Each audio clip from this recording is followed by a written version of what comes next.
Ever heard the story of Lot's wife? You know, the one where she looks back at the doomed city of Sodom and turns into a pillar of salt. It sounds pretty straightforward, right? A simple case of disobeying a direct order. But what if there's more to it? What if this ancient story holds a powerful lesson that's incredibly relevant to our lives today? Let's dive deep into one of the Bible's most dramatic tales. We all know the basic plot.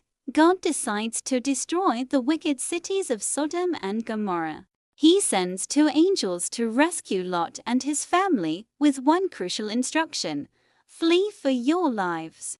Don't look back, and don't stop anywhere in the plain. Flee to the mountains or you will be swept away. They run. The city erupts behind them, but Lot's wife can't resist. She looks back, and poof, she becomes a pillar of salt. For centuries, this has been interpreted as a simple punishment for disobedience. But the original Hebrew word for look back is much more powerful. It doesn't just mean a quick glance over the shoulder.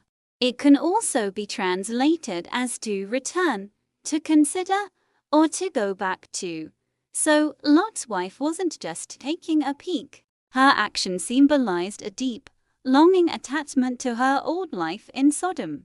It was a hesitation, a reluctance to let go of the past, even a past that was corrupt and destined for destruction. She was physically leaving, but her heart, her mind, her soul was still there.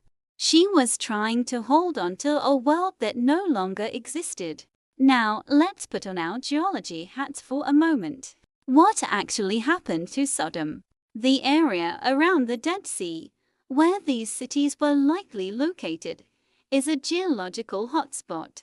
It sits on a major fault line and is rich in bitumen, that's tar or asphalt, and sulfur. Some scientists theorize that an earthquake could have ruptured the ground, releasing massive clouds of flammable gases. A lightning strike or surface fire could have ignited this gas, creating a massive, fiery explosion that rained down burning sulfur and tar. Imagine the scene, a terrifying, superheated storm raining fire and brimstone. Now, think about the Dead Sea itself. It's one of the saltiest bodies of water on Earth. That fiery explosion could have vaporized huge quantities of this salty water, or thrown up salt deposits from the ground, encasing everything and everyone in a thick crust of salt. In this context, turning into a pillar of salt might not be a magical curse, but a terrifyingly literal description of what could happen to someone caught in that cataclysm. She hesitated, got caught in the fallout, and was entombed in salt and ash.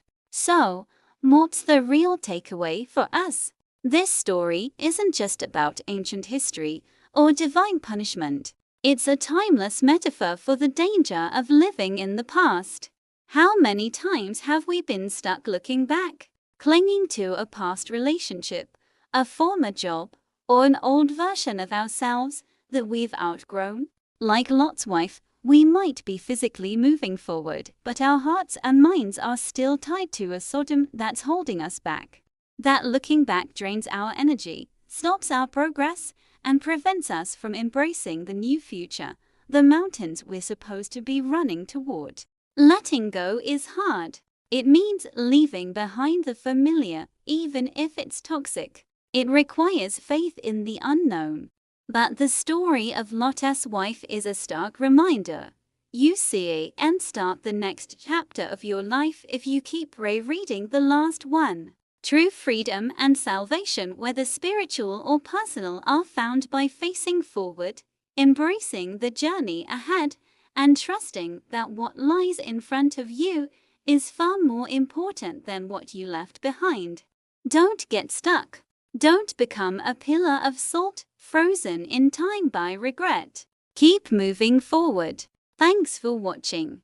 If this story gave you a new perspective, hit that like button and subscribe for more deep dives into the stories that shape our world. See you next time.